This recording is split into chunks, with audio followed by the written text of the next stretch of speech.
नमस्कार। बिहार स्वाभिमान आंदोलन के इस खास चर्चा में आप सबका स्वागत है। हमारे साथ बहुत दिग्गज मेहमान हैं, लेकिन आज जो जिसके लिए चर्चा में हम लोग आए हैं, बिहार स्वाभिमान पे पिछले 2 साल से हम लोग बिहार के जो अलग अलग इशू है, बिहार की विभूति है, उन लोगों के लिए हम लोग चर्चा करते रहे थे। हम लोगों के चर्चा का जो मकसद है इस दलान पे, मतलब ये है कि बिहार का जो डिस्कोर्स में फंसा पड़ा है बिहार, उससे अलग हटके हम अपनी नई पीढ़ियों के बारे में, बिहार का जो गौरव है, बिहार के की जो एक ऑनरशिप होनी चाहिए हम लोगों को, उस ऑनरशिप में हम बिहार के लिए गौरव करते हैं, या आत्म गौरव के रूप में हम बिहारियों को अपने बिहार को लेके कितना है। तो हमारा बिल्कुल हम लोगों का एक पॉजिटिव ये है कि हम जितना कुछ कंट्रीब्यूट कर सके अपने नई पीढ़ियों के लिए, उनको अपने नए चीजों को बताने के लिए उतना करते हैं। हम सब धन्यवाद देंगे संतोष जी का, गाहे बगाए अपने इस व्यस्त समय में भी हम उनको जोड़ लेते हैं। इंडियन एक्सप्रेस के, मुझे लगता है कि देश में उनको लोग जानता है, पहचानता है, उनकी राइटिंग को कई बार उसकी बड़ी चर्चा भी होती है। विकास जी का तो आप कह सकते हैं कि हम तो विकास जी को तब से जानता हूं कि विकास जी, अभी संतोष जी चर्चा कर रहे थे ऑफ द रिकॉर्ड में कि राजनीति का अपराधीकरण जो है पूरे देश में, अगर किसी ने ये कॉकटेल की बात शुरू की तो विकास कुमार झा थे इस देश में। और उसके बाद कितनी भाषाओं में उसकी रचना हुई। मुझे लगता है कि बोरा कमेटी जो है उसके बाद ही इस कॉकटेल के बारे में शुरुआत हुई थी कि भाई ये सच में ये बड़ा प्रॉब्लम है। तो विकास जी हमारे साथ में है, तो मुझे लगता है कि बिहार को समझने के लिए और हमारी नई पीढ़ी को समझाने के लिए इससे बेहतर हमें आज की तारीख में हमारे पास कोई सीनियर जर्नलिस्ट नहीं होंगे। और मणि जी हैं। मणि जी बहुत अच्छे राइटर हैं। मणि जी एक प्रोग्रेसिव सोच के ये रहे हैं। मणि जी के साथ में है कि उन्होंने समाजवाद को और समाजवादियों को बहुत करीब से देखा है और समझा है। तो हम अपनी चर्चा की शुरुआत करें। मैं अपने बारे में वेरी फ्रैंकली बताऊं, नीतीश जी का आज 71वां जन्मदिन है। ये हमारे लिए बहुत गौरव की बात है कि बिहार में इतना अनस्टेबल बिहार की सोसाइटी, एक अनस्टेबल बिहार की सामाजिक व्यवस्था, और उसके बाद जो राजनीतिक धारा बिहार की है वो इतना कमाल की है कि देश को दशा दिशा दे सकती है। आज जब हम यूपी के इलेक्शन में देखते हैं तो मुझे लगता है, या देश के इलेक्शन में जब हम एक बार झांकते हैं, तो मुझे लगता है कि सारी सियासी पार्टियां का मैक्सिमम तवज्जो इस पे होता है कि ये एंटी इनकम्बेंसी का जिस गवर्नमेंट का है वो उसका लाभ हमें मिलेगा और बैठे बैठाए हम जीत जाएंगे। और इसी एंटी इनकम्बेंसी के कारण हम देखते हैं कि पॉलिटिकल पार्टियों का कोई ऐसा पब्लिक कॉन्टैक्ट या पब्लिक का अभियान, जनसंपर्क का कुछ रहा नहीं है इस देश में। हर पार्टी सोचती है कि 5 साल के बाद इसको फ्लॉप होना है और जनता मजबूरन हमको ही दोबारा चुनेगी ही चुनेगी। और इसी कॉम्बिनेशन पे भारत की सियासत चल रही है। लेकिन कुछ स्टेट ऐसे हैं जैसे बिहार, 16-17 साल से नीतीश कुमार है। क्या प्रो इनकम्बेंसी है या एंटी इनकम्बेंसी है, संतोष जी बहुत बेहतर बता सकते हैं। या उड़ीसा के पटनायक जी हैं, बंगाल के ममता बनर्जी है। मुझे लगता है कि कुछ तो जादू है जो सोशल इंजीनियरिंग कह लीजिए, डेवलपमेंट कह लीजिए, विश्वास कह लीजिए, सुशासन कह लीजिए, जो भी प्रभाव कर लीजिए, कहीं से कोई कनेक्शन तो है। तो हम नीतीश जी के बारे में, मैं अपने को नहीं कह सकता कि मैं नीतीश जी को कितना जानता हूं। मैं नीतीश जी को एक ऐसे शिल्पकार तो जानता हूं कि बिहार के धरती, बिहार की सियासत, बिहार के नब्ज पे उन्होंने हाथ रखा, और इस तरीके से रखा कि बड़े बड़े सुरमा और बड़े बड़े जो लोग हैं वो धराशायी होते रहे। ये नीतीश कुमार की खूबी तो है। लेकिन इस खूबी के साथ में जब मैं देखता हूं कि इन सारी खूबियों के बीच में बिहार में बहुत पॉपुलर लीडर के रूप में नीतीश कुमार की चर्चा अब नहीं होती है शायद। तो क्या मुझे लगता है कि कभी कभार जो नीतीश कुमार अपने पहले पांच के एक दशक का जो कमाया हुआ है उसी का खा रहे हैं क्या? तो ये चर्चा आज हमारी है कि नीतीश कुमार जरूरी या मजबूरी। 71वें जयंती पे नीतीश जी को हम लोग बिहार स्वाभिमान की तरफ से ढेरों शुभकामनाएं।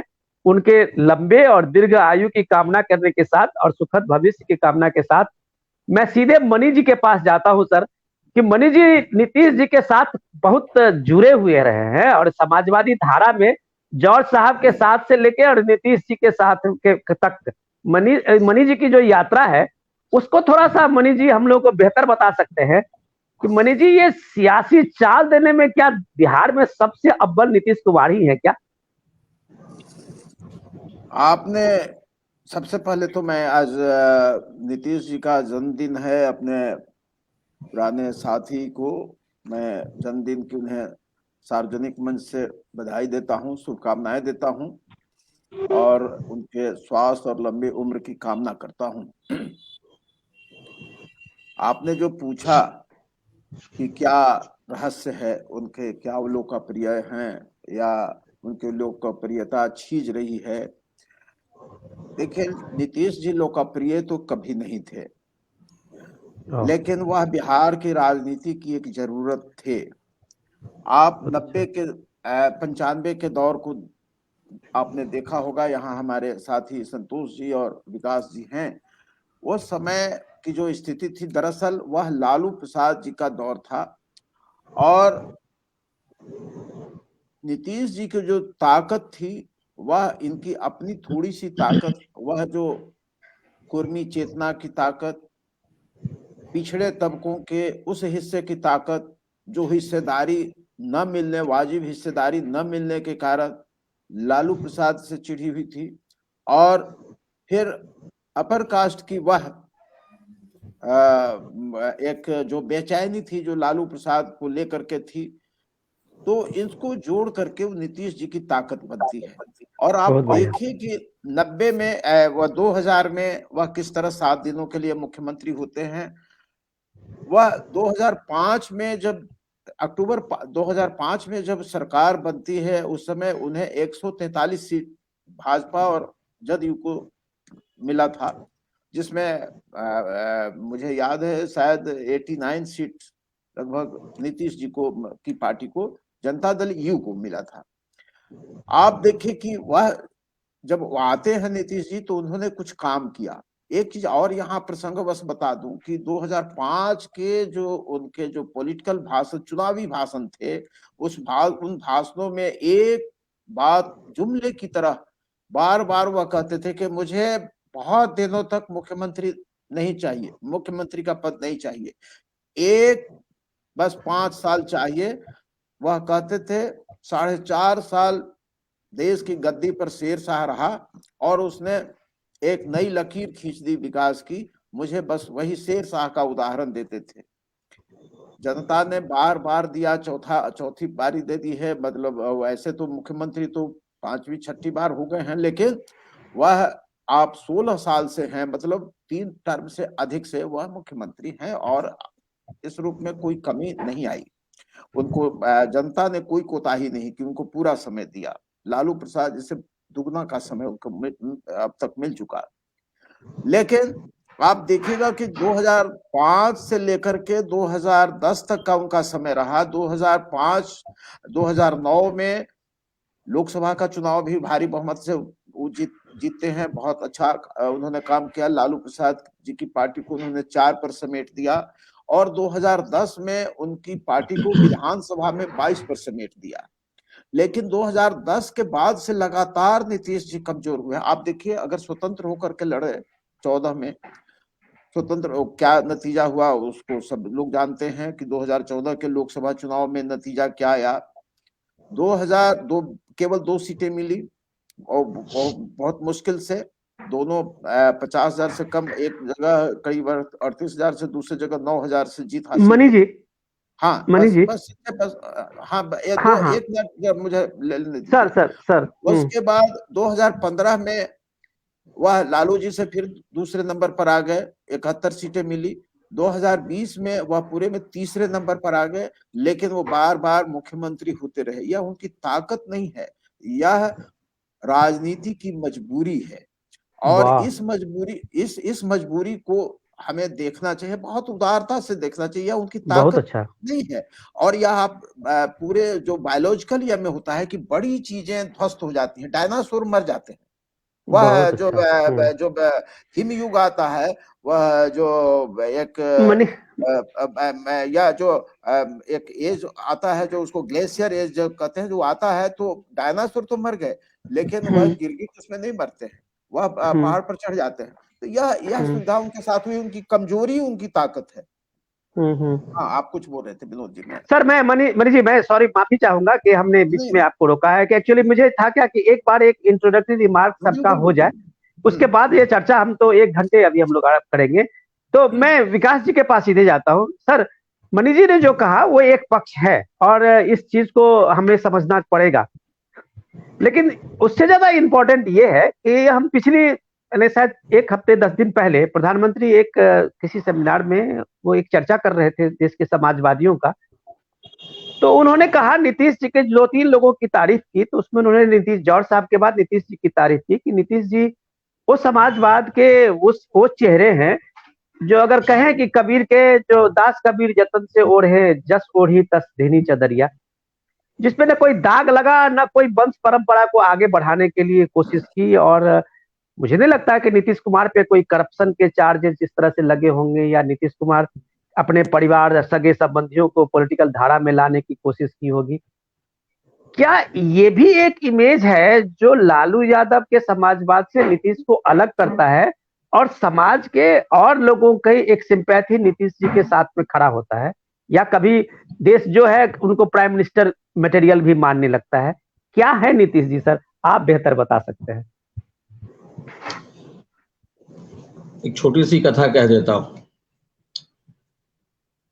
महात्मा बुद्ध अपने शिष्यों के साथ जा रहे थे, तो रास्ते में उन्हें एक औरत मिली जो जार जार रो रही थी। महात्मा बुद्ध रुके, उन्होंने उस औरत से पूछा कि क्यों रो रही हो, क्या हुआ है तुम्हारे साथ? औरत ने कहा कि भाई ऐसा है महात्मन कि इस इलाके में एक आदमखोर चीता रहता है। वो उस आदमखोर चीते ने कुछ साल पहले मेरे पति को खा लिया। तो कहा फिर? कहा उसके आज तो हद हो गई कि आज उसने मेरे इकलौते बेटे को भी अपना ग्रास बना लिया। तो महात्मा बुद्ध ने बहुत हैरानी से उस औरत से पूछा कि तुम्हारे पति को वह आदमखोर चीता खा गया, तुम्हारे बेटे को, इकलौते बेटे तक को आज वह खा गया, तो तुम अब यहाँ क्यों रह रही हो? तुम यहाँ क्या कर रही हो? उस औरत ने अपने आंसू पोंछते हुए कहा कि महात्मन, पति और बेटे को गंवाने के बाद भी मैं इस राज्य से नहीं जाने वाली, क्योंकि इस राज्य का राजा निरंकुश नहीं है। वाह! महात्मा बुद्ध ने पलटकर अपने शिष्यों से कहा, इस औरत की बात को गौर करो। एक आदमखोर चीते से भी ज्यादा खतरनाक होता है एक निरंकुश राजा। मैं ये कहना चाहता हूं कि हम गुजरे दौर में एक सक्रिय पत्रकार होने के नाते बहुत सारे मुख्यमंत्रियों को देखने का, उनकी गतिविधियों पर लिखने का एक लंबा अवसर मिला। और दो मुख्यमंत्रियों का मैं उल्लेख करना चाहूंगा। एक जिनको सिर्फ शासन के लिए 13 महीने मिले, वो थे भगवत झा, जो माफिया उन्मूलन का नारा लगाते हुए आए और आला कमान, कांग्रेस आला कमान, राजीव गांधी जी थे उस समय में, बार बार उनको समझा कर लौटाते रहे दिल्ली से कि आप थोड़ा सा एडजस्ट करके चलिए, लेकिन वो एडजस्ट कर नहीं पाए और कोल माफिया, कोऑपरेटिव माफिया के खिलाफ जिहाद छेड़कर 13 महीने के भीतर उन्हें अपनी गद्दी गंवानी पड़ी। जबकि अजीब बात थी कि कांग्रेस आला कमान उनकी पीठ पर था। कांग्रेस आला कमान आमतौर से बहुत कम अवधि में नेतृत्व परिवर्तन करता रहा था। इधर एक विपरीत बात थी, आला कमान बार बार उनसे कह रहे थे कि मैं आपके लिए आपके पीछे खड़ा हूं, लेकिन एक ऐसा मुख्यमंत्री था जो कहता था कि नहीं, माफिया को मैं मिटा के बिहार से रहूंगा। तो शुरुआत थी और 13 महीने में भगवत आजाद चले गए। उनके बाद नीतीश कुमार, मैं एक पत्रकार के नाते नहीं कह रहा हूं, जैसा कि मैंने आपसे कहा, एक कथा जो महात्मा बुद्ध की मैंने सुनाई, अगर आज की तिथि में मुझसे कोई कहे गुजरे नीतीश कुमार से पहले का जो शासन था, उस समय कुछ एक बार यह सोचने की व्यवस्था हुई कि क्या बिहार में रहा जा सकता है, क्या बिहार छोड़ देना होगा, क्योंकि बिहार का ऐसा कोई परिवार नहीं बचा था, विनोद जी, आदरणीय मणि जी और संतोष जी, कि जिस पर किसी न किसी रूप में खरोंच न लगी हो, जिस किसी घर से अगवा न किया गया हो, जिस किसी घर के किसी रिश्तेदार संबंधी कहीं न कहीं कोई न कोई घटना घटित नहीं हुई हो, राजनीतिक संरक्षण में न घटित हुई हो, वह एक दौर था। तो उस समय एक मौका ऐसा आया था, ये लगता था कि पता नहीं हमारे बच्चे स्कूल से कब उठा लिए जाएं, क्योंकि हम लोग शासन के खिलाफ, शासन की आलोचना करते थे। और आज जैसी पाबंदी जो जिस तरह मीडिया पर है, वैसी पाबंदी नहीं थी। आज तो एक दूसरा ही एक दौर चल रहा है, जो अभी ये विषय नहीं है उस पर बात करने का। तो उस समय खतरा लगता था कि क्या हमारे बच्चे स्कूल से उठा लिए जाएंगे, क्या हमारे घर के लोग ये फिक्र करते थे कि किस दिन इसको गोली मार दी जाएगी। उत्तम सेन गुप्ता पर अटैक हुआ था टाइम्स ऑफ इंडिया में, जब एडिटर थे वो, और अपने ऑफिस से निकले थे, नीचे वो कार का गेट खोल रहे थे, याद होगा आप सबको, और उत्तम जी पे बहुत सारे पत्रकारों पर। तो ये स्थिति ये है कि आज नीतीश कुमार जी के इस, मतलब वैसे तो कहने को 5 बार मुख्यमंत्री है, 5वीं बार उनका है यह कार्यकाल, लेकिन मुख्य रूप से ये चौथा कार्यकाल। तो मैं यह सर मैं 1 मिनट आपको थोड़ा सा रोकना चाहूंगा। मैं बड़े अदब के साथ मैं माफी चाहता हूं कि आपने एक सुशासन की एक छवि को नीतीश कुमार को देखा। वो एक्सट्रीम लालू यादव का जो रीजन था, उस एक्सट्रीम पे कुछ करते हुए एक चीफ मिनिस्टर के लिए वो एक इंस्पिरेशन का सबब बना। या फिर बिहार में आज की जो स्थिति है, कमोबेश वो लालू यादव की उस स्थिति से कोई बहुत अच्छी नहीं है सर।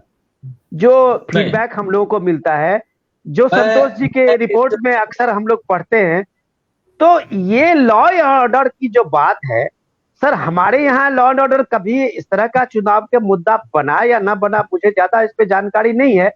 लेकिन पिछले 5 साल में जो लोगों की सफरिंग है, खास करके जो बिहार में ये शराबबंदी के बाद लॉ ऑर्डर का जो मिस हैंडलिंग है, और उसके बाद जो आप कहें कि 2014 के बाद जो लालू और नीतीश जी का जो कॉम्बिनेशन बना, उसके बाद जो फिर से एक प्लॉट उभर के आया गुंडे बवालियों का, वो अभी तो वैसे ही सड़क पे है। तो इस हालत में क्या लोगों में अभी भी विश्वास, इस इलेक्शन में मैं था सर, तो लोग हर बार जंगल राज की कंपैरिजन करते थे। लेकिन मुझे तो लगता है कि परसेप्शन भले ही सुशासन का हो, व्यवहार में ग्राउंड जीरो पे तो सर बहुत बुरा हाल है। मेरा अपना मानना है, हो सकता है मैं भी आ रहा हूँ। ये आपकी निजी राय है। अभी आप मुझे एक पत्रकार के अलावा एक पत्रकार भूल जाएं, बिहार के एक नागरिक के तौर पर मैं बात कर रहा हूं। क्या शिल्पी गौतम हत्याकांड या चंद्रशेखर का जो वहां पे सिवान में जो उनकी हत्या हो गई, क्या बड़े बड़े मास किलिंग्स हुए बिहार में, क्या आप स्वयं बड़े पत्रकार हैं, आदरणीय मणि जी इतने बड़े नेता हैं, और हम बड़े लेखक भी हैं और बड़े नेता भी हैं, चिंतक, समाजवादी चिंतक हैं। हमारे माननीय आदरणीय संतोष भाई हैं, जो इंडियन एक्सप्रेस जैसे, मतलब वो जर्नलिज्म का एक आदर्श आज भी माना जाता है वो अखबार, और तब दिन भी था। तो मुझे ऐसी 5 भयानक घटनाएं बताएं कि शिल्पी गौतम कांड हो या चंद्रशेखर हत्याकांड हो, और अनेक ऐसे मास किलिंग्स हुए हों, अगवा की भयंकर घटना, जो डॉक्टर्स, एक सीरीज लगातार जो डॉक्टर्स की किडनैपिंग हो रही थी, इंजीनियर्स की किडनैपिंग हो रही थी, बच्चे उठाए जा रहे थे, अजीत सरकार की हत्या, कॉमरेड अजीत सरकार की हत्या हो गई थी, वो ये जो थे रमापाल ब्रिज बिहारी प्रसाद की हत्या हुई थी। तो पॉलिटिकल मर्डर्स भी, जिसमें मेरी किताब भी है, पॉलिटिकल मर्डर्स, कितने एमएलएज और एमपी मारे गए, जबकि उस जमाने में बहुत आम बात थी कि एक सूची अगर बनाएंगे, लंबी सूची थी कि बहुत सारे एमएलए जो हैं वो मौत के घाट उतारे गए। कई ऐसे बड़े बड़े डॉन जो एमएलए थे और रात को वो अपनी जेल से निकल के तफरीह करते थे। पूछे का मैं उस समय मैं ये सर, ये बात आपकी दुरुस्त है कि आप कह रहे हैं कि क्राइम जो एक इंस्टीट्यूशनलाइज हो गया था, क्राइम जो एक तरह से उद्योग बन गया था, वो एक इंस्टीट्यूशन और एक उद्योग से हटके क्राइम अब जो पेटी क्राइम जिसको बोलते हैं, गुड्डे बवाली जो हर जगह पे अपना चला लेते हैं सिक्का, वो पुलिसिंग के इसमें बात कुछ चल जाती है। सर मैं एक बार संतोष जी से एक इंट्रोडक्टरी बात इस पे ले लूं, उसके बाद मैं फिर आपके पास आता हूँ। संतोष जी, हाँ, मैं संतोष जी को इसलिए इसके लिए इन चीजों के सामने में लाता हूँ कि हम जो सर बिहार को जितना जानते हैं, मैं सुबह सुबह इंडियन एक्सप्रेस ही पढ़ता हूँ और संतोष जी को एक बार जरूर ढूंढता हूँ कि संतोष जी बिहारी कुछ पत्रकार हैं, तो सर मैं वही संतोष जी को याद दिला रहा हूँ कि संतोष जी अभी कुछ दिन पहले शराबबंदी पे एक सीरीज लिखा था, और आप कह सकते हैं कि बिहार के पूरे पुलिसिंग सिस्टम, बिहार के एक्साइज, बिहार के सारी चीजों को उन्होंने एक तरह से एक्सपोज किया हुआ था।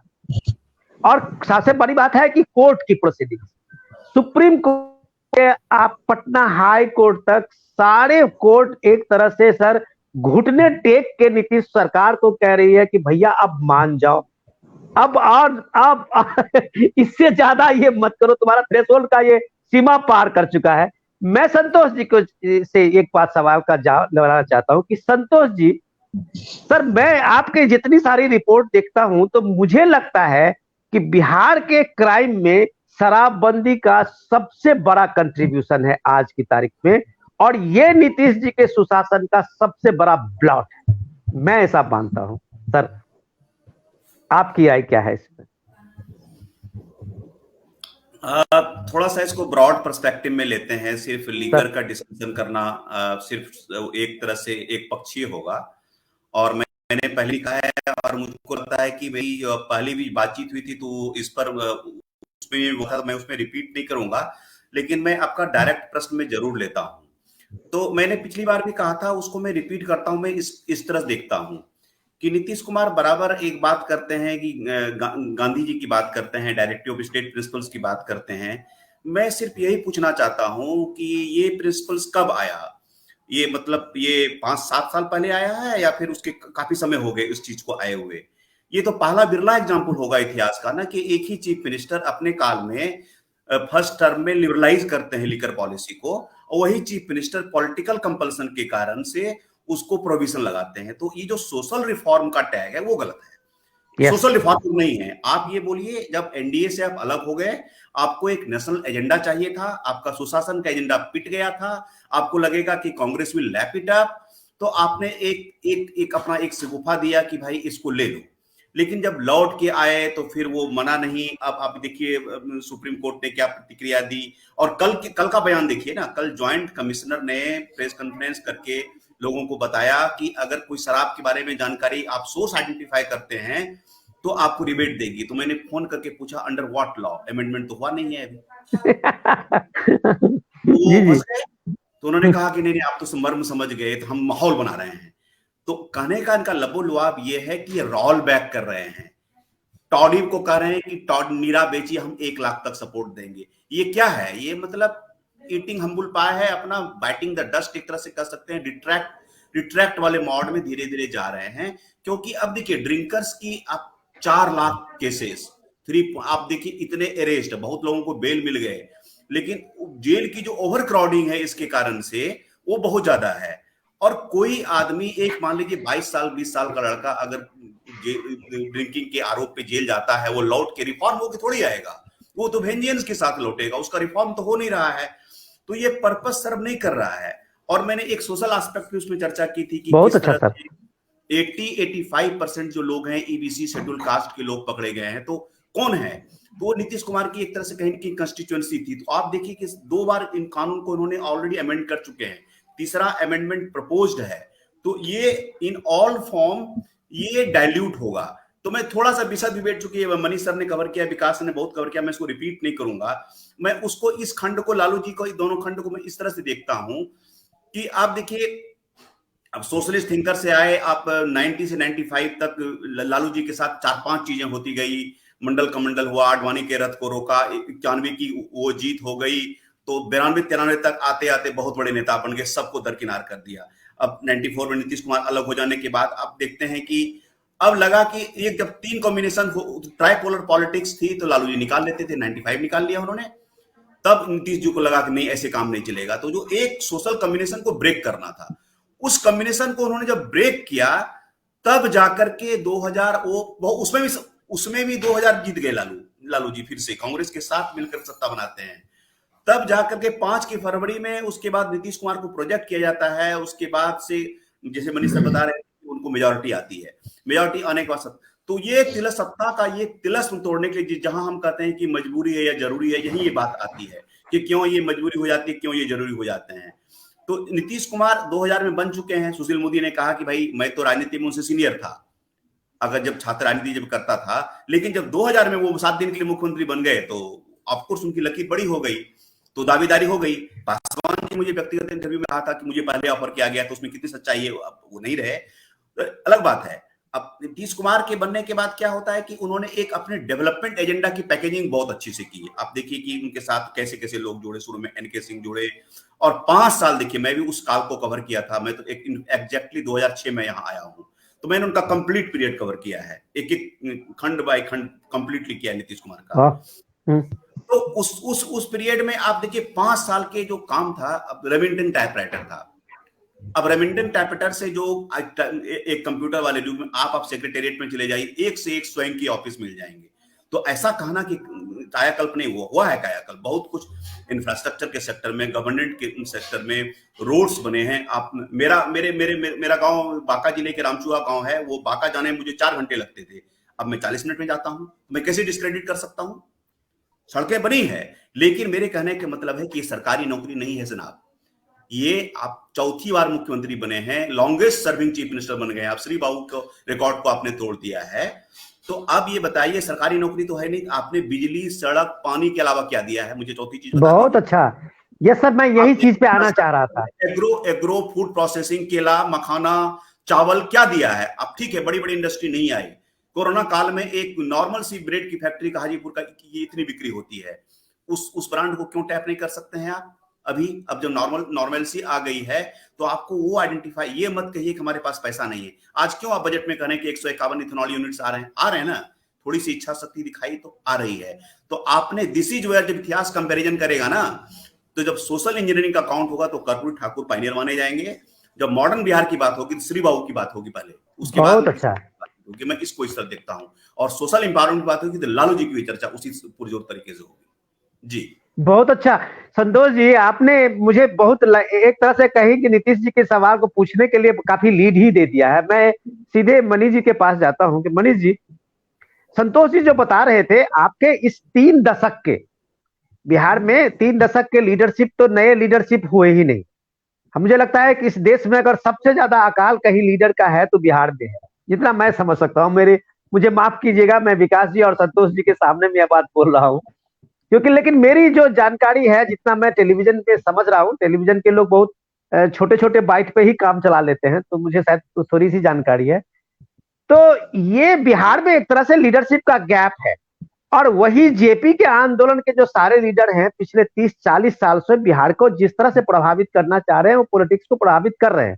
नए जनरेशन में लालू जी के पुत्र दोनों आए हैं सामने में, और वो भी एक तरह से नया ट्रेंड देना चाहते हैं, लेकिन वो आइडिया नहीं है जो बिहार के इस नए जनरेशन के जो सबसे नौजवान हैं उनको वो प्रभावित कर सके। तो इसलिए लोग वही जेपी के वही जो वारिस है, उन्हीं में अभी तक हिसाब पिटा हुआ है।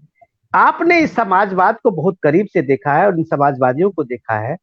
नीतीश जी में आखिर क्या आकर्षण है कि नीतीश जी, जैसे संतोष जी कह रहे थे कि सबसे लॉन्गेस्ट सर्विंग सीएम के रूप में बिहार में है, और उस बिहार में जहां उनको ऐसा नहीं है कि जैसे आपने कहा कि एक मास पॉपुलर लीडर है, वो भी हालत नहीं है, फिर राज क्या है इसमें मनीष जी?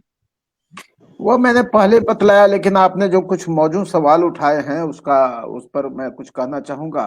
एक जो संतोष जी ने भी उठाया है वह कि दूसरी पीढ़ी राजनेताओं की इन लोगों ने पैदा नहीं की। नीतीश जी 16 साल से हैं, और अब एक बहुत बड़ा समय होता है। कर्पूरी जी के जमाने में समाजवादी जो विरासत की बात करते हैं, समाजवादी पीढ़ी की जो बात होती है, तो कम से कम आधा दर्जन लोग, कर्पूरी जी जब अवसान हुआ था, तो लगभग आधा दर्जन नेता ऐसे थे जो मुख्यमंत्री पद पर जा सकते थे। लेकिन क्या आज ऐसा लगता है कि नीतीश जी ने अपनी पार्टी में वह स्थिति छोड़ी है कि जो समाजवादियों की ऐसी कोई विरासत छोड़ी है कि कम से कम आधा दर्जन लोग को ऐसा ट्रेंड किए हैं कि वो देख सकती है जनता की, अगर नीतीश जी अगर हटते हैं तो ये, नहीं तो वो, नहीं तो वो।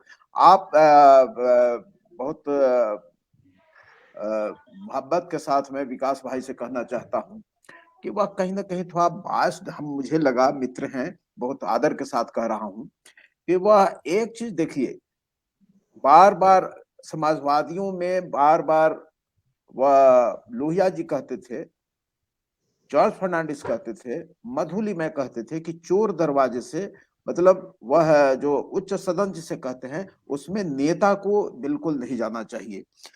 और यह 16 साल से मुख्यमंत्री हैं। एक आध बार की मजबूरी हो सकती है कि हाँ अब हम चुनाव कराने से बचने के लिए वह एमएलसी के रूप में आ गए। क्या कौन सा समाजवाद है, कौन सी समाजवादी संस्कृति है कि वह 16 साल से लगातार उच्च सदन के सदस्य बने हुए हैं? यह कौन सी वह विरासत छोड़ रहे हैं, कौन सी वह एक लकीर खींच रहे हैं? यह आने वाले समय में संतोष जी जैसे लोग जब विचार करेंगे इस पर, वो क्या कहेंगे और दूसरी अगली पीढ़ी क्या कहेगी, इस पर नीतीश जी ने कभी नहीं सोचा। दूसरी चीज कि वह जैसा कि कहा संतोष जी ने कि कुछ क्षेत्रों में तो बहुत बेहतर काम हुआ है, लेकिन सबसे ज्यादा जरूरी अभी जो यहाँ का था, शिक्षा, स्वास्थ्य और रोजगार का क्षेत्र। शिक्षा, स्वास्थ्य और रोजगार के क्षेत्र में हमारा काम बहुत ही कमजोर है, बहुत ही कमजोर है। मतलब औसत से भी हम, लालू जी का जो पीरियड था जिसकी बार बार आलोचना नीतीश जी भी करते हैं, तो वहां से हम कहाँ आगे बढ़े हैं? शिक्षा के क्षेत्र में हम उससे कहाँ आगे बढ़ गए हैं? मकान का बनना नहीं होता है, शिक्षा का में सुधार नहीं होता है। टीचर, सबसे खराब टीचर उसमें हम लोग सत्ता में थे। हम लोगों ने सवाल उठाया था कि यह जब रेल मंत्री थे तब इन्होंने 4th ग्रेड में जो नियुक्तियां हुई थी उसके लिए भी परीक्षा आयोजित की थी, और शिक्षकों की नियुक्ति का अधिकार मुखिया लोगों को दे दिया गया, और वह शिक्षा का अजीब एक पतन, प्राथमिक शिक्षा का पतन वहां हुआ। आप बहुत अच्छा। दूसरी बात मैं बताऊं कि अभी जो कह रहे हैं कि सुकून है जनता को, एक मैं कहानी, अभी विकास जी ने भी कहानी कही थी, एकदम छोटी कहानी मैं कहता हूं।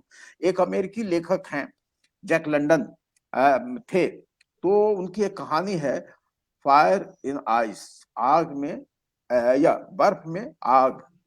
और वह है कि वहां जो अमेरिका के कुछ क्षेत्रों में जहां शून्य से बहुत नीचे पारा चला जाता है, तो जो बर्फ का पारा तो 0 डिग्री सेल्सियस से नीचे नहीं जाता है।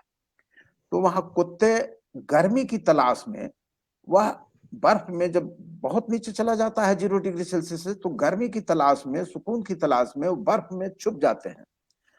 तो बिहार की जनता वही बर्फ में आग तलाश रही है, और वह उसको यह जरूर पता है कि यह नीतीश कुमार 0 डिग्री सेल्सियस से नीचे नहीं जाएगा, लेकिन 0 डिग्री सेल्सियस से ऊपर भी नहीं उठ रहा है ये आदमी। बहुत और अच्छा। यह अब उसमें जो जिस सुकून को अब समझ रहे हैं, चूंकि वह समझ रहा है कि कम से कम यहाँ 0 डिग्री सेल्सियस बना हुआ है। अब यह इतराने की बात नहीं है, इतराने की बात 2-4 साल के लिए हो सकती थी, 16 साल से यह इतराने की बात नहीं है। हमारा किसी भी समाज का यह अभिशाप हो जाएगा। अब हम केवल लालू विरोध की राजनीति करके, अंग्रेज विरोध की राजनीति करके, फलाना के विरोध की राजनीति करके हम कितने मनीष, दिनों तक बहुत चलता शानदार रहेंगे? वैलिड पॉइंट यह है। मैं बहुत आप ही की बात को विकास जी के पास ले जाता हूं। आपने बहुत शानदार सवाल छोड़ा है और विकास जी के साथ मैं सीधे यही सवाल पूछता हूं। विकास जी, 70, 80, 90 के दशक से मैं कहूं कि जर्नलिज्म में बिहार को, मुझे आप जैसे गिने चुने ही लोग होंगे जो बिहार को इतने करीब से और बिहार के नेताओं को समझा। जैसे संतोष जी ने कहा कि जब आप एक आइडियल बनाएंगे, एक आदर्श बिहार के लिए साबित करेंगे, तो नीतीश कुमार अपने को किस आदर्श में साबित करेंगे? श्री बाबू से लेके, और जो कर्पूरी जी का नाम लिया संतोष जी ने, लालू जी का भी उन्होंने कोट किया, तो वो उन्होंने अपने कंटेम्पररी में इस दशक के, अपने 4 दशक पहले के बिहार में एक अपने को एक आइडियल बनाया है जो आदर्श, जब भी पन्ना पलटे नई पीढ़ी तो जरूर एक बार उनको इस पलटने में उनको याद करेगा। हम नीतीश जी को क्यों याद करें, हमारा पहला सवाल। दूसरा सवाल विकास जी कि जिस दौर में आपने पत्रकारिता की है, एक फील्ड रिपोर्टर से लेके आप संपादक का एक आपने जीवन जिया है, आज का जो जीवन है लोगों का जो आप देख रहे हैं, क्या लोग कंफर्ट में हैं या लोगों को लग रहा है कि सुकून है बिहार में? विकास जी।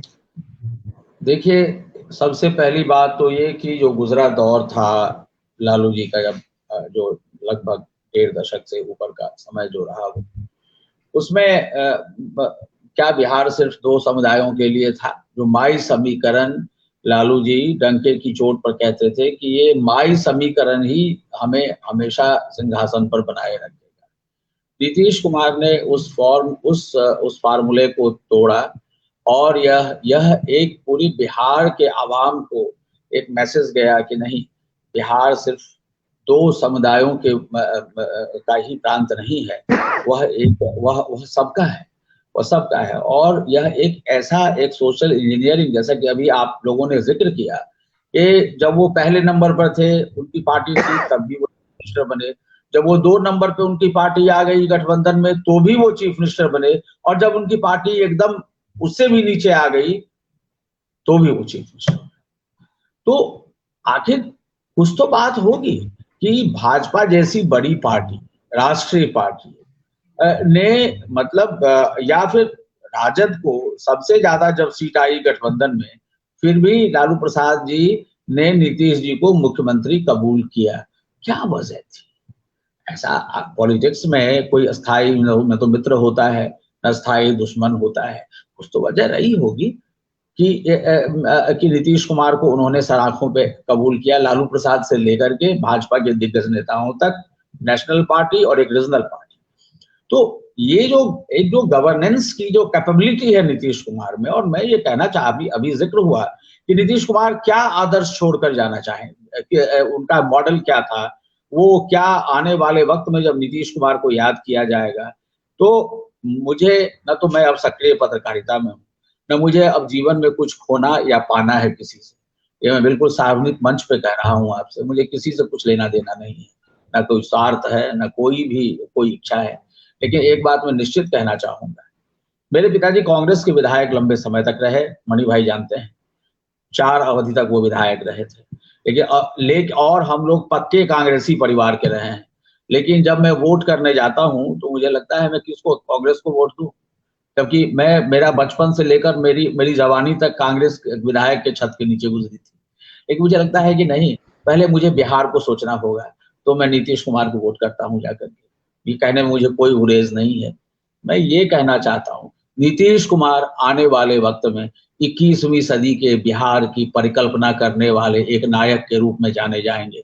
शराबबंदी की आलोचना हम चाहे कुछ भी कर लें, कितनी भी कर लें, क्या शराब पीना एक अच्छी बात है? अगर कोई मुख्यमंत्री उसको, चाहे पहले उन्होंने जो भी नियम बना के आदेश देकर के पीछे हटे, आगे गए, जो भी मुश्किलें रही या अपने राजनीतिक साधन के लिए जो उन्होंने गुजरे समय में जो किया सो किया, बट आज अगर एक मुख्यमंत्री लगातार अडिग है कि शराब बिहार में लोग नहीं पिएंगे, तो क्या यह भर्त्सना की बात होनी चाहिए? मुझे लगता है हरगिज नहीं। आज आप गांव-गांव में जाकर के देखें, औरतें जो कि अपने पतियों से मार खाती थी, दिन भर वो मजदूरी करके आके शाम को शराब पीकर सारे पैसे खर्च कर देता था और घर में रोटी पकने की मुश्किल हो जाती थी। आज उसको शराब उपलब्ध नहीं है।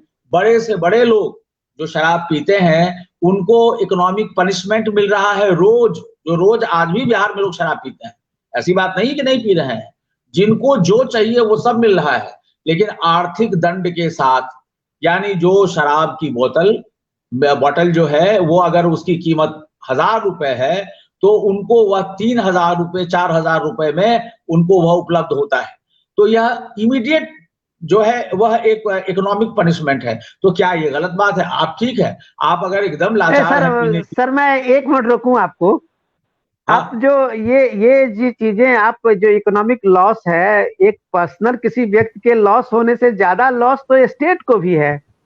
पहली तो बार जब सर वो 1 शेकर के खजाने में कुछ नहीं आता है, तो नीलबटा सन्नाटा है। अगर शराब बिक रही है तो उसको गुजरात में भी शराबबंदी है सर, लेकिन वो एक कह रहा हूं कि अफीम की खेती से अगर बिहार का रेवेन्यू बढ़ जाए तो क्या हम अफीम की खेती करवाएं? एक आदर्श कहीं न कहीं एक मैसेज तो विकास जी, लेकिन यह आप अपने नीतीश जी से उस समय पूछिए जब यह इन्होंने डोर टू डोर शराब की व्यवस्था कराई थी। उस समय मैंने कहा आपसे वो आपके गुजरे दिनों में विरोध क्या था? उस पार्टी में रहते हुए विरोध क्या था? अब ये एमएलसी बन के मुख्यमंत्री बने हुए हैं, तुम एमएलसी बन के मुख्यमंत्री बने या एमएलए बन के मुख्यमंत्री बने, लेकिन मुख्यमंत्री हमें चाहिए। अगर उस सदन से भी बैकडोर से आते हैं, समाजवादी नेता कहते थे कि चोर दरवाजे से नहीं आना चाहिए, ठीक है, बहुत अच्छी बात है, लेकिन आखिर मुख्यमंत्री चाहिए और वो भी विधायक हैं तो जस्टिफाइड है। अब हम ये इसको डिस्कस करने, बिहार की जनता को इससे मतलब नहीं है कि नीतीश कुमार नहीं, मतलब नीतीश होना चाहिए जनता। मनी जी मैं आपको बीच में रोकूं सर, मैं माफी चाहूंगा। मैं ये कहना चाह रहा था कि विकास जी की बात को मैं समर्थन करता हूं, इसलिए करता हूं सर कि यूपी में पहली बार हो रहा है ऐसा कि चीफ मिनिस्टर के कैंडिडेट जो है वो इलेक्शन लड़ रहे हैं। यूपी में मुलायम सिंह से लेके, कभी एक दौर में मुलायम सिंह विधायक लड़ते थे, या मायावती थी, या फिर अखिलेश ही हुए हैं, या पिछले में योगी आदित्यनाथ थे, सब एमएलसी से ही इलेक्शन वहां पे सीएम बनते रहे हैं। या और भी जिस जगह पे 2 सदन का है चलन, वहां पे ये है सर। उसमें विनोद साहब यह मैं मानता हूं, लेकिन यह परंपरा अच्छी नहीं है। परंपरा अच्छी नहीं है, लोकतंत्र के लिए यह परंपरा अच्छी नहीं है। ये बैकडोर एंट्री मैं मानता हूँ। सर मैं एक मिनट में आपके पास आता हूँ, मैं एक बार संतोष जी से ले लेता हूँ। आदरणीय मनी भाई से मैं ये कहूंगा कि आवाम को इससे कोई मतलब नहीं है कि वो एमएलसी बन के मुख्यमंत्री है कि एमएलए बन के। होना चाहिए नहीं, आवाम को मतलब होना चाहिए कि वो बूथ लूट के जाता है कि वह ऐसे चुन करके जाता है, वो होना चाहिए। अच्छा सर, मैं इस बात से आगे मैं 1 मिनट का समय मांगूंगा, मैं सिर्फ आपसे इजाजत चाहता हूँ। गवर्नेंस को डिस्कस करें। जी मैं गवर्नेंस पे, हाँ मैं उसी पे संतोष जी के पास जाता हूँ। आज स्पोर्ट्स यूनिवर्सिटी की बात चल रही है। नालंदा जो विश्वविद्यालय, जो प्राचीन, संतोष जी, जिस नालंदा विश्वविद्यालय को हम लोग इतिहास की किताबों में पढ़ते थे, आज उसको एक नया रूप, ठीक है, वो अब इसकी आलोचना हो सकती है कि वह उस स्तर का वह नहीं, उसका एकेडमिक एटमॉस्फेयर हो पाया है, लेकिन खड़ा तो किया गया है। आने वाले सर, और ऐसा भी बात ये है कि आपकी बात दुरुस्त है सर कि कोई आदमी 16-17 साल से सीएम है, तो जाहिर सी बात है कि उनकी वो क्वालिटी है, समाज के साथ उनका कनेक्शन है, समाज के साथ उनका संवाद है, तभी तो वो इतने दिन से सीएम है। मैं इस चीज को मानता हूं। लेकिन हम लोग जो आज ये डिस्कस करने बैठे हैं सर, वो हमारा मुख्य मुद्दा ये है, और आप जैसे लोगों के साथ में हम डिस्कस कर रहे हैं, तो बिहार में जो नीतीश जी को लेके कभी डिस्कशन हो तो हमारे इस डिस्कशन से कुछ लोगों को एक पॉइंट मिले, लीड मिले, ये नीतीश कुमार जी के इस पक्ष को भी जाने, नीतीश कुमार जी के उस पक्ष को भी जाने। मैं संतोष जी के पास जाता हूं कि संतोष जी, अभी देश में जो वर्तमान में सीएम है, आप पूरब से पश्चिम और उत्तर से दक्षिण तक का आप सीएम लीजिए, उसमें नीतीश कुमार एक सर्वमान्य चेहरा के रूप में उभर के आते हैं। जब कभी भी थर्ड फ्रंट की बात होती है तो लगता है कि नीतीश कुमार जी जो है एक अल्टरनेट बन जाते हैं। जैसे अभी प्रशांत किशोर की एक मुलाकात हो गई तो दिल्ली में जर्नलिस्ट को लगा कि शायद कुछ पॉलिटिकल नया कनेक्शन बन रहा है। ये इस कोशिश में ममता बनर्जी पिछले कई सालों से लगी हुई है।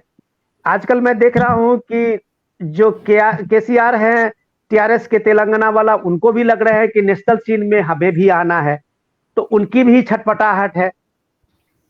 लेकिन नीतीश जी को एक नेशनल फ्रंट से अपने को हटा के, जो पीएम मटेरियल की बात हम लोग अक्सर सुनते थे, उसको हटा के बिहार में अपने को शिफ्ट कर लेना, और बिहार में भी राजनीतिक बहस में जो उनका अभी अपोजिशन में तेजस्वी है, एज के गैप में देखें तो 30-35 साल का, 40 साल का अंतर होगा, उससे ज्यादा ही होगा।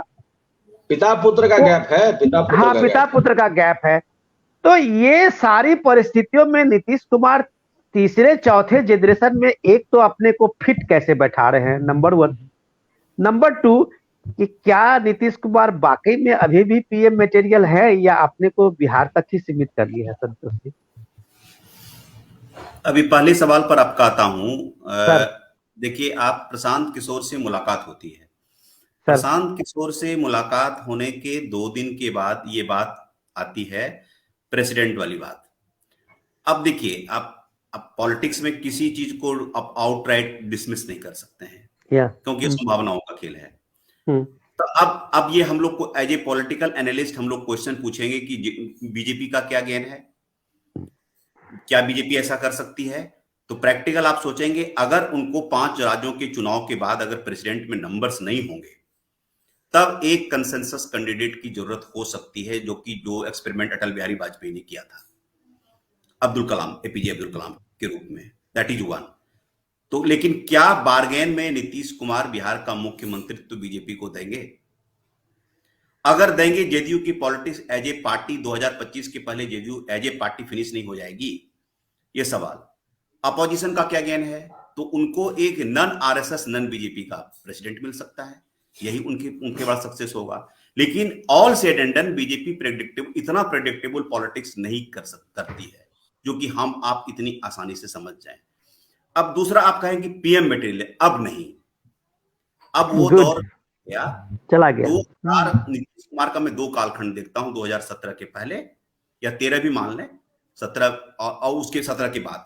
17 के बाद के नीतीश कुमार पेल शेडो ऑफ हिमसेल्फ हैं।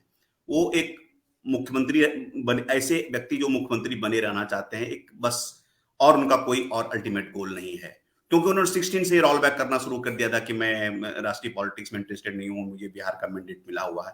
उन्होंने अपनी पॉलिटिक्स को रोल बैक कर लिया। उनको लगा कि एक छोटी पार्टी के नेता को क्यों बनाया जाएगा प्रधानमंत्री, तो वो संभावना तो पूरी तरह से खत्म हो गई। लेकिन उनको एक आउटसाइड चांस लगता है। देखिए, he is master of political posturing. वो एक एक स्टेप पर जब बीजेपी थोड़ी सी कमजोर होती है, थोड़ी सी संशय में होती है, तो अपना एक थोड़ा सा एक कुछ सी गुफा छोड़ देते हैं और बीजेपी को मन टटोलते हैं, बीजेपी क्या चाहती है। तो ये जो था ना, ये उस पार्ट का हिस्सा था। और ये कहते हैं कि पॉलिटिक्स में लास्ट हुर्रा की ये कोशिश कर रहे हैं। देखिए, जदयू के किसी भी नेता ने इस चीज का विरोध नहीं किया, बल्कि अगर आप प्राइवेट कन्वर्सेशन करें, दे वर वेरी हैप्पी कि राजेंद्र प्रसाद के बाद कोई दूसरा राष्ट्रपति बन सकता है। तो अंदर से कहीं ना कहीं दबी इच्छा है, भले ही वो पार्टी खत्म हो जाए। तो ये सारा डिस्कशन चुनना पड़ेगा नीतीश कुमार के लिए। लेकिन हाँ, प्राइम मिनिस्टर वाले सवाल पर मैं नहीं देखता हूं। एक तीसरा सवाल आपका था कि अपने आप को क्यों रिलेवेंट बनाए हुए हैं। ये एक होता है ना, टीना फैक्टर वाली। अब तेजस्वी तो ऑलमोस्ट अराइव कर गए थे। आप देखिए, मात्र 12,000, ऑलमोस्ट 13,000 वोट्स का अंतर था, ज्यादा कुछ अंतर नहीं था। और उसके अंदर में क्या खेल है, इस मंच पर बोलना अच्छी बात नहीं होगी, उसका कोई लीगल डॉक्यूमेंट हमारे पास नहीं है, नहीं बोल सकते हैं। लेकिन he was almost there. 10 lakh के नौकरी के वाले के जवाब, उनको जवाब नहीं था। ये 19 लाख की बात करने लगे। आप कहां बात कर रहे हैं? तो उस लड़के ने पिता के शैडो से निकल के, नीतीश कुमार के शैडो से निकल के, और पिता के इकोनॉमिक जस्टिस का नारा दिया। आपने पिता के स्लोगन को भी हटा दिया। उतने बड़े, मतलब जो कि मस्कट रहे हैं, मंडल मसीहा कहे जाते हैं लालू जी, उसको हटा करके उसने इमेज बनाई। तो उसको दरकिनार आप नहीं कर सकते हैं।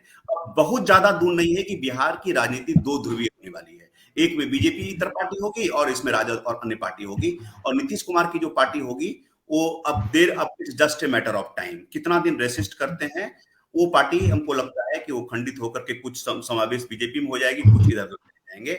और बाइपोलर जब पॉलिटिक्स होगी, तब बड़ा ही पॉलिटिकल ऑब्जर्वर के लिए बहुत इंटरेस्टिंग केस स्टडी होगा। बहुत अच्छा संतोष जी। आपने तो, मुझे लगता है कि आने वाले बिहार के 10 साल की जो राजनीति के अभी कुछ संभावनाएं हैं, उसको टटोलने का, और एक हमारे जितने भी दर्शक अभी जुड़े हुए हैं उन लोगों को एक इसके बारे में तो एक अच्छा लीड दिया ही है। मैं मणि जी के पास जाता हूँ।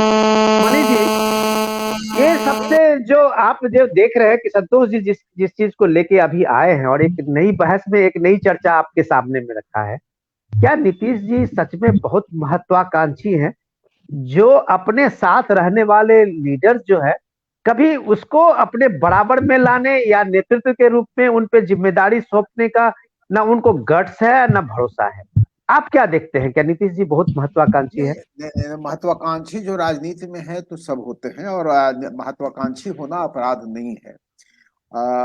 वह सभी मित्रों ने, उसमें मैं खुद को भी जोड़ता हूँ, उनमें कुछ खास गुण हैं, और हर आदमी में गुण होते हैं। कुछ खास ज्यादा गुण हैं। वह विनम्र हैं, वह काम करना जानते हैं। लेकिन एक मैं फिर कहूंगा कि वह एक मित्र के रूप में भी मैंने काम किया है, और कुछ अनुभव भी हमारे साथ भी हैं, कि वह एक हाइपोथेटिकल ब्रेन जिसे कहते हैं, काश उनके पास होता। अब जैसे एक शराब वाला ही मामला, हम एक ही उस समय भी कोई बच्चे नहीं थे नीतीश जी, वह कैसे सोच सकते हैं कि इसको घर घर में पहुंचाए किसी के कहने से कि इतना रेवेन्यू बढ़ेगा। खुद हाउस में उन्होंने कहा है कि अगर शराब का यह नहीं होगा तो फिर साइकिल योजना कैसे चलेगी और बच्चों के पोशाक योजना कैसे चलेगी। मैंने खुद कहा है उसमें कि इसको पहले बंद कर देना ज्यादा अच्छा है। अगर शराब के ही पैसे से अगर ये चलता है तो ये वह आदमी फिर शराब को बिल्कुल इतनी ताकत से रोकता है। तो यह दोनों दो एक्सट्रीम है, दो अतियां हैं। और जैसा कि इसी बिहार के एक बड़े विचारक बुद्ध ने कहा था कि हमेशा दो अतियों से बच करके हमें चलना चाहिए, एक बीच का रास्ता निकालना चाहिए। विकास का वह रास्ता बीच का रास्ता होता, वह ठीक है। सड़कें भी हमको चाहिए, सड़क के साथ एक विकास होता, आपसे आप आता है। लेकिन मुझे एक मुहावरा है संस्कृत का, यथा पिंडे तथा ब्रह्मांडे। जो पिंड में हो वही ब्रह्मांड में होता है, जो घर में होगा वही पूरे समाज में होगा, पूरे प्रांत में होगा। हम अपने घर का विकास कैसे करेंगे? पहले घर बना लेंगे? नहीं, पहले हम पढ़ाई पर, भोजन, पढ़ाई, वस्त्र, ये सब की या कर लेंगे। आमदनी, नियमित आमदनी मतलब रोजगार की व्यवस्था करेंगे, तब घर बनाएंगे। लेकिन जो पहले घर बनाता है ज्यादा दहेज लेने के चक्कर में, वह बहुत अच्छा अभिभावक नहीं माना जाता है।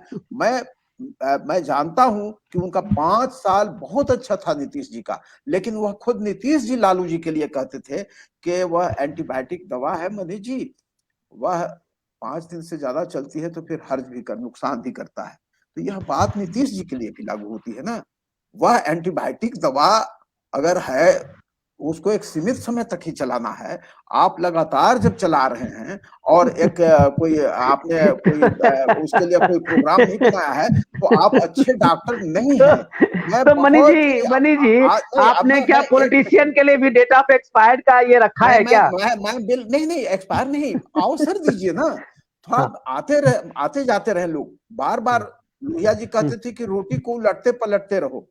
यह भाषण खुद नीतीश जी ने लगातार 95 में दिया है, 2005 में दिया है, लगातार दिया है कि रोटी को उलटते पलटते रहो। जनता के बीच कहते थे कि आप सचेत होइए, हमेशा एक ही तरफ रोटी को नहीं यह करना चाहिए। मैं कहता हूं कि आप जनता दल के ही दूसरे सदस्यों को आप मौका देते, भाजपा के सदस्यों को मौका देते। और नैतिकता की बात होती है, आप तीसरे नंबर पर हैं। आप नैतिकता की बात है, आपने मैं कहा कि मैं नहीं बनूंगा क्योंकि जनता ने मुझे नकार दिया है, मुझे 1 नंबर की कुर्सी पर बैठने का अवसर नहीं दिया है। नैतिकता की बात भी कहां होती है?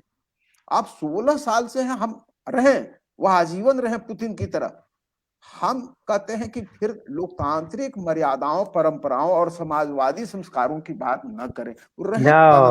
बहुत अच्छा मनी जी, मैं आपके पास दोबारा आता हूं। मैं विकास जी से एक सवाल ले लेता हूं बीच बीच में। आपने बहुत शानदार वैलिड पॉइंट सब उठाया है सर। मैं विकास जी, मैं एक चीज जानना चाह रहा हूं कि बिहार में कोई जादू है क्या? जो आप देखते हैं कि जादू है क्या कुछ ऐसा नीतीश जी के साथ में, कि अगर आप देखिए कि जो भी सीएम, चाहे वो ममता बनर्जी हो या फिर नवीन पटनायक आपके सामने में हो, या इवन की नरेंद्र मोदी गुजरात में हो, तो उनका जो एक ये था कि जो विकास का मॉडल था जिसमें जन भागीदारी और सामाजिक भागीदारी को लेके चलने का, तो अगर नवीन पटनायक ने बहुत इंडस्ट्रियलाइजेशन नहीं किया हो उड़ीसा का, लेकिन गरीब कल्याण योजना को एकदम जमीन तक उतारने में नवीन पटनायक शायद मुझे लगता है कि कोई बहुत चीफ मिनिस्टर से वो काफी आगे हैं। और यही कारण है कि नीतीश ये हमेशा भी नवीन पटनायक के साथ में एक प्रो इनकम्बेंसी का हमेशा हर इलेक्शन में होता है। शायद हमारे राजनीतिक पंडित उसको समझ नहीं पाते हैं।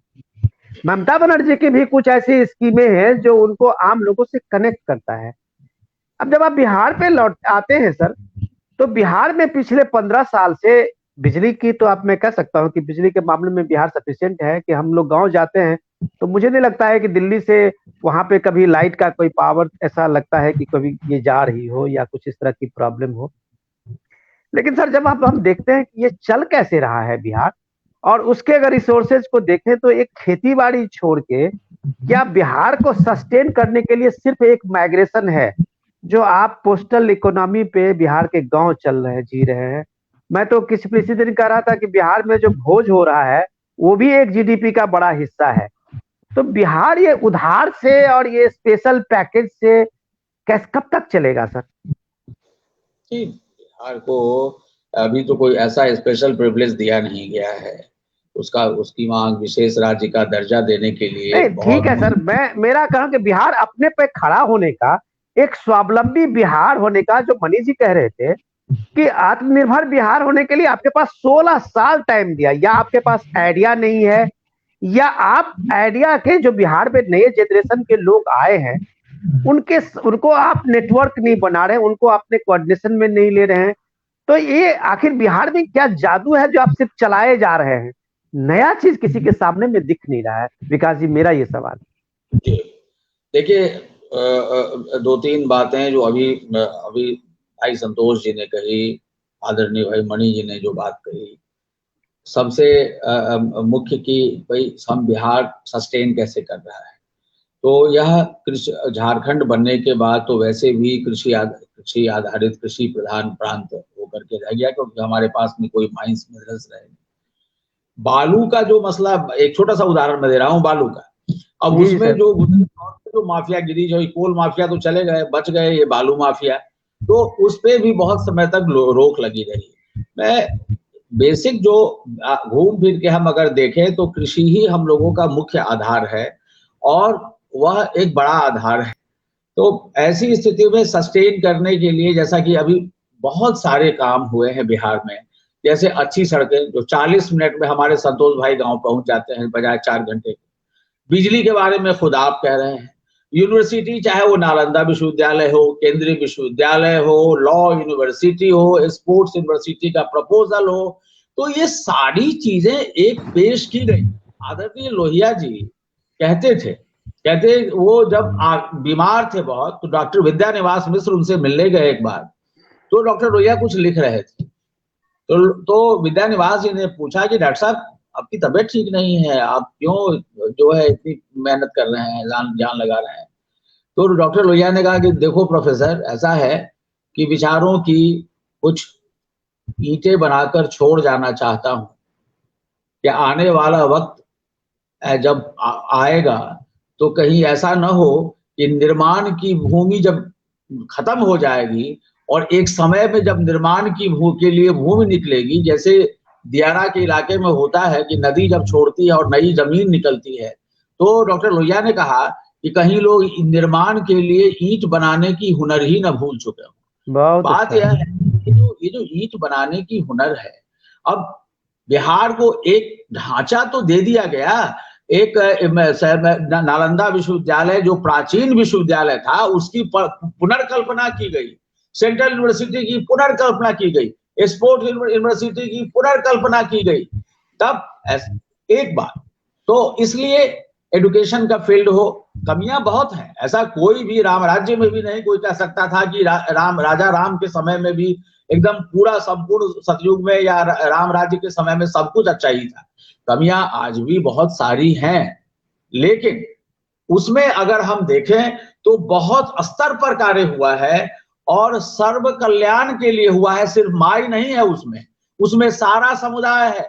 अति पिछड़ों के लिए बहुत सारी, आप चलें महिलाओं के लिए जो पंचायत में जो 50% रिजर्वेशन किया गया, एक कितना बड़ा सशक्तिकरण हुआ है मणि भाई या संतोष भाई, विनोद जी के 50% का एम्पावरमेंट हुआ। और पहले इस बार ये भी कह दिया गया है कि मुखिया पति की भूमिका को एकदम, जब इसका अनुभव हुआ कि मुखिया पति ही डोमिनेट करते हैं महिला मुखिया को, तो कहा गया नहीं साहब, महिला पति का कहीं उसमें अगर वो झांकने भी जाएंगे तो ये कानूनी रूप से कार्रवाई होगी। कहना ये है कि बीते वर्षों में जो वो 50% आबादी थी, उस 50% आबादी का जो सशक्तिकरण हुआ वह गजब तरीके से हुआ है। और आज महिलाएं गांव-गांव में जो शराबबंदी है, महिलाएं उसकी जबरदस्त समर्थक हैं, क्योंकि वो अपने पति से प्रभावित थी, उस पति के अत्याचार और उनकी नशाखोरी से। तो हमारा ये कहना है कि कमी ऐसा नहीं है नीतीश कुमार जी के शासन में भी, जो प्राइमरी स्कूल से हाई स्कूल्स में जिस प्रकार का एजुकेशन होना चाहिए वो नहीं हुआ है। अस्पतालों में भी कमियां बहुत सारी हैं कि आज भी पीएमसीएच की स्थिति उतनी बेहतर नहीं है। मैंने डॉक्टर ये जेपी नड्डा साहब जब स्वास्थ्य मंत्री थे केंद्र में, तो मेरी मुलाकात दिल्ली के कार्यक्रम में हुई उनसे। तो मैंने कहा कि नड्डा साहब, आपका तो राजनीतिक आपकी जो कर्मभूमि है वो पटना रही है, बिहार रही है, तो पीएमसीएच का तो स्वास्थ्य मंत्री के रूप में आप उद्धार करवा दीजिए संतोष जी, मैंने कहा उनसे। तो जेपी नड्डा जी ने कहा मुझसे कि पटना सिर्फ मेरी कर्मभूमि ही नहीं है, मेरी जन्मभूमि है, और मैं पीएमसीएच में मेरा जन्म हुआ है। वाह। लेकिन अफसोस की बात यह है कि स्वास्थ्य मंत्री रहते हुए भी जेपी नड्डा पीएमसीएच के लिए कुछ नहीं कर पाए। तो हम उम्मीदें करते हैं लोगों से, उम्मीदें बांधते हैं। हम क्यों नहीं उम्मीद करते कि जेपी नड्डा जिनका जन्म पीएमसीएच में हुआ, वो एज ए हेल्थ मिनिस्टर वो कुछ कर सकते थे। शत्रुघ्न सिन्हा साहब as a health minister Bihar के लिए कुछ कर सकते थे जब सेंटर में वो मिनिस्टर थे। तो गुजरे दौर में क्या सिर्फ एक ही, ठीक है वो चीफ मिनिस्टर है, मैं इसलिए कहना चाहता हूं काम बहुत हुआ है, कई काम नहीं हुए हैं। लेकिन जैसे मैंने आपसे कहा, पॉलिटिकल मर्डर्स की एक सूची बनाइए, जो गुजरे दौर का शासन था नीतीश कुमार के समय का, की एक सूची बनाइए। कितने एमएलए एमपी की हत्या हो गई, कितनी अभी बिहार में जो नक्सलियों पर जो नियंत्रण किया गया है वो अद्भुत है। वह लगभग 6 जिले आपके जो हैं वह नक्सल मुक्त माने जा रहे हैं। तो कहना यह है कि कोई राजा राम भी से संभव नहीं था कि वो अपराध को रोक दें, क्योंकि हर व्यक्ति के दिमाग में एक सरकार जाकर नहीं बैठ सकती है, शराबाज भी लोग। बहुत अच्छा, बिल्कुल सर।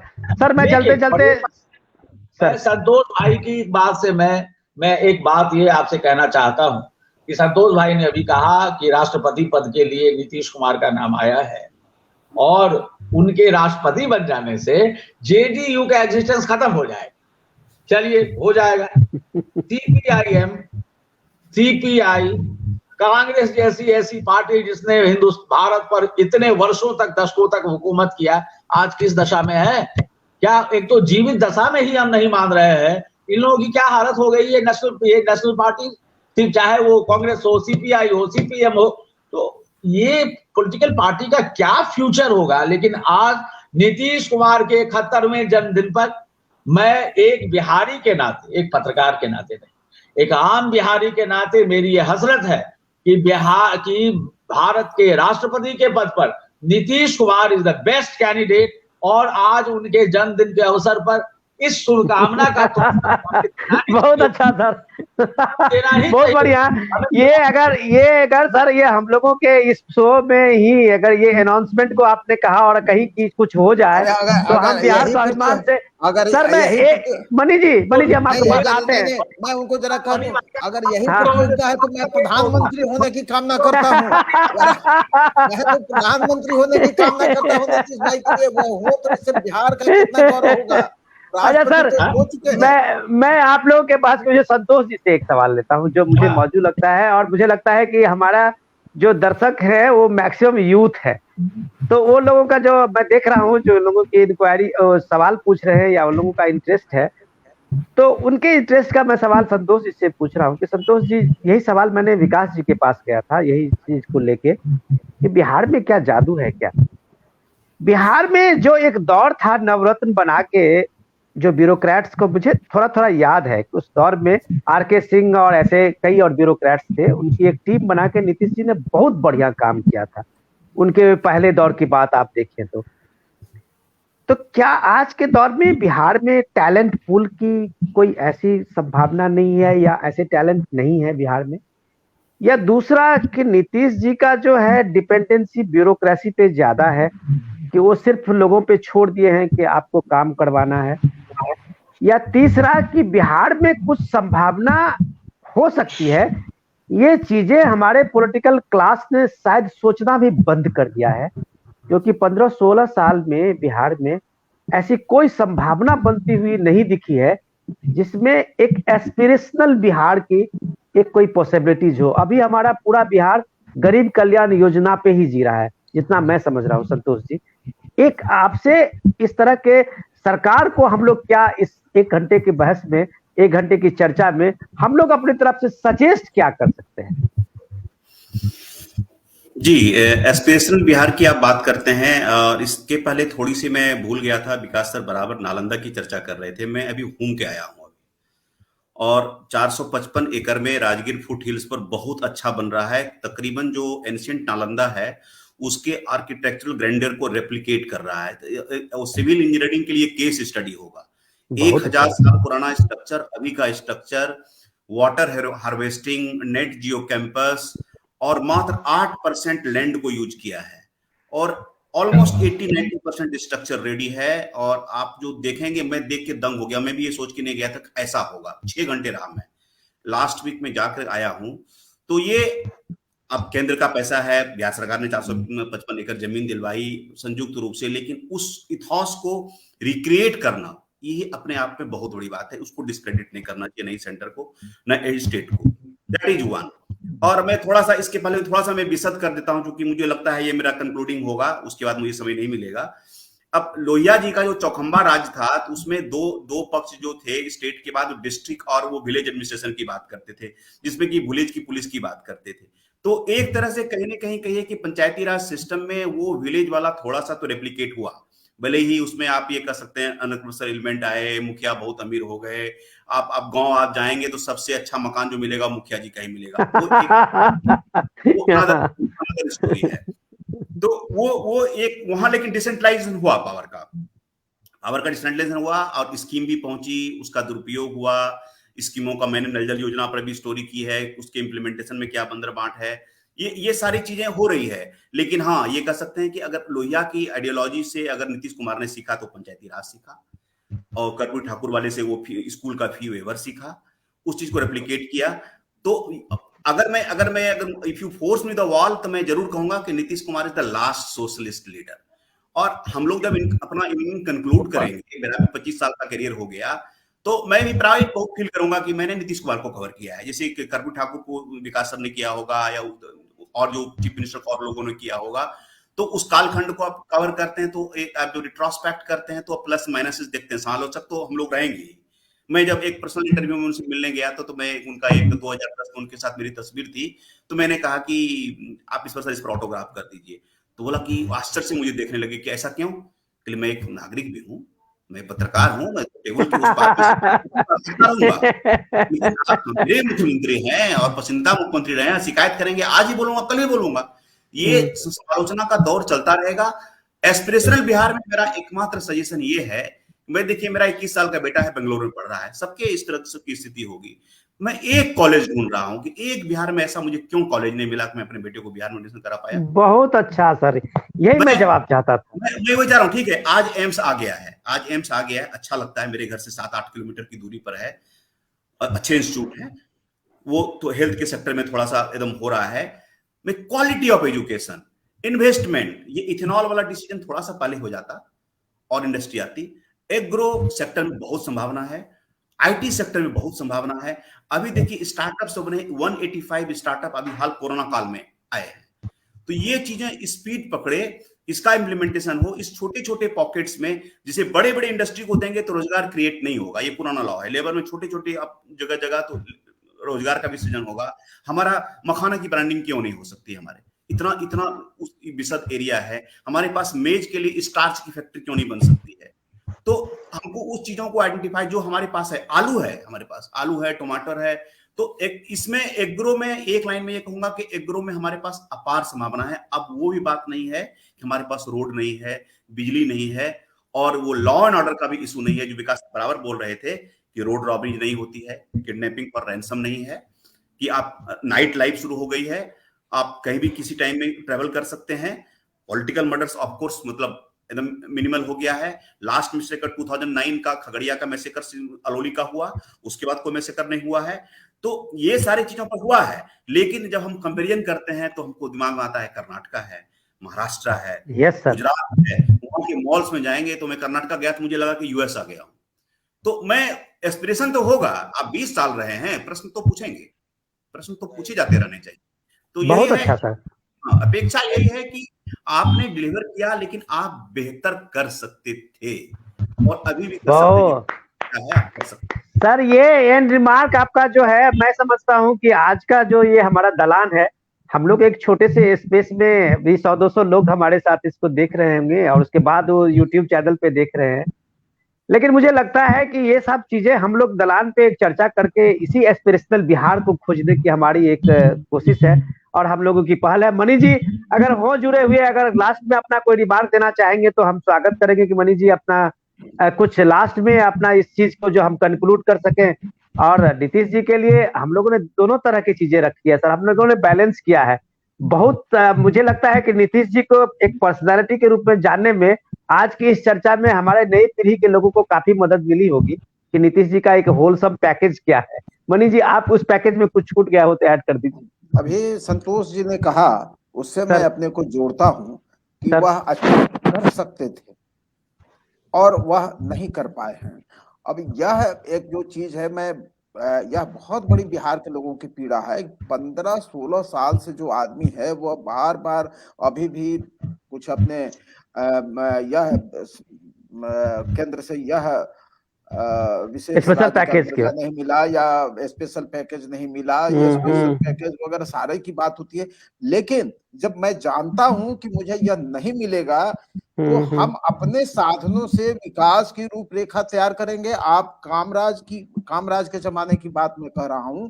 कामराज दक्षिण तमिलनाडु में मुख्यमंत्री थे और बिना किसी सहयोग के, केंद्रीय सहयोग के, उन्होंने मध्याह्न भोजन की योजना अपने राज्य में लागू की थी, क्योंकि वह खुद भूखों पढ़े थे। उनको 6ठी क्लास तक केवल पढ़े हुए थे, वह इस 6ठी क्लास में उन्होंने स्कूल छोड़ दिया था। आप यह बिहार के मुख्यमंत्री भी कर सकते हैं बहुत सारी चीजें अपने साधनों से। वह आज बजट आया है, कोई टैक्स नहीं बढ़ाया गया। टैक्स अगर बढ़ता भी है किसी बेहतर काम के लिए, शिक्षा में सुधार के लिए, अस्पताल में सुधार के लिए, तो मैं समझूंगा कि बिहार की जनता उसका स्वागत करेगी। बहुत अच्छा।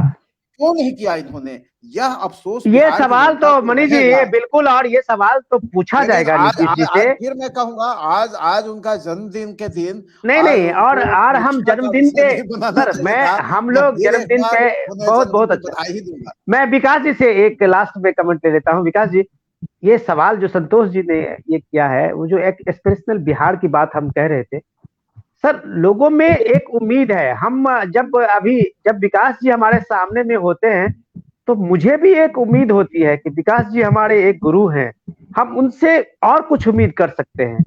नीतीश जी से देश के, बिहार के 13-14 करोड़ लोगों को बहुत उम्मीद है। क्या आपको नहीं लगता है कि नीतीश जी एक स्टेटस को बिहार को चलाते रहे और चलते रहे? आपका एंड रिमार्क्स चाहेंगे? देखिए, ऐसा है कि हम लोग एक जमाने से, चाहे हमारे माननीय भाई प्रेम कुमार मणि जी, चाहे हमारे प्रिय भाई संतोष जी, हम या आप खुद, हम सब लोग जमाने से पढ़ते रहे हैं ना कि डेनमार्क एक छोटा सा नन्हा सा मुल्क है जो कि सारी दुनिया में दुग्ध उत्पादन में टॉप पे रहा है। इस बिहार जैसे कि ये जो दुग्ध उत्पादन का जो हमारा क्षेत्र है, यह इसमें मतलब एक बिहार अगर चाहे तो पूरे देश को का बड़ा भारी वो जो है दुग्ध उत्पादन का सेंटर बन सकता है। एग्रो बेस्ड, हॉर्टिकल्चर, तो ये सारी बातें सच में यहाँ पे वो तासीर है बिहार की मिट्टी में कि हमारे पास में एग्रीकल्चर है। एक तो वो अनाज की खेती है और दूसरा शब्दों की खेती है। हम ज्ञान की खेती करते हैं और हम अनाज की खेती करते हैं। हम ज्ञान की खेती करके दुनिया भर में फैल गए हैं। आज यही वजह हुई कि डॉक्टर शिवसागर राम गुलाम से लेकर नवीन राम गुलाम तक मॉरिशस के प्राइम मिनिस्टर और राष्ट्रपिता हुए बिहार के, लेकिन बिहार में, भारत में बिहार के किसी व्यक्ति को प्रधानमंत्री बनने का अवसर नहीं मिला। राजेंद्र बाबू का नाम हम लोग लगातार जपते रहते हैं कि राजेंद्र बाबू प्रथम राष्ट्रपति थे। तो इसलिए मैं आपसे ये कहना चाहता हूं कि सबसे बड़ी समस्या जो हम बिहार के लोगों के साथ है, क्योंकि दालान पर बैठे हुए हैं हम लोग, आत्मगौरव का सबसे बड़ा अभाव है।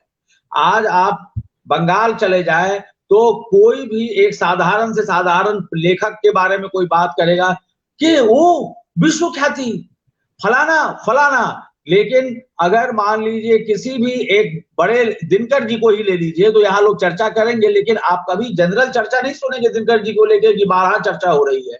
अब बंगाल जाइए तो रविंद्रनाथ रविंद्रनाथ रविंद्रनाथ हो रहा है। तो आत्मगौरव का संकट हम लोगों के पास है।